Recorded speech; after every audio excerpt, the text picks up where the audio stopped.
Okay, pwesto po tayo. Pwesto. Okay. Ipasok po ninyo yung daliri ninyo sa kilikili ni Sir Maestro. Okay. Eto kasi, kailangan group kayong nagbubuhat, no? Ang ibig sabihin ko, kapag hindi nagbuhat ang isa, hindi balanse. Baka mahulog si Sir. Di ba? Kailangan po buhat niyo sabay-sabay. Talagang bubuhatin niyo po siya.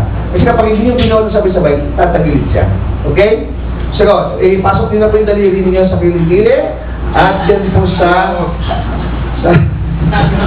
pang kala niya sa atin? May portion. Yan, ganyan. Okay. Sige po, yan. Buhatin niyo po, ipasok niyo ng gusto. Nakapasok na po ba? Yan, pasok na pasok. Okay. Carl. Ready ka na, Carl? Okay, bibilang ako ng 3, ha? Bubuhatin niyo si Sir, ha?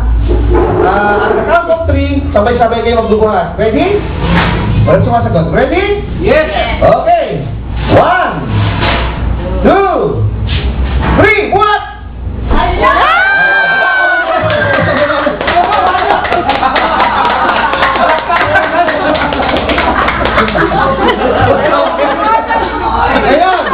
Matigas ba yung magkakabuhat nyo? Di ba napakagaan?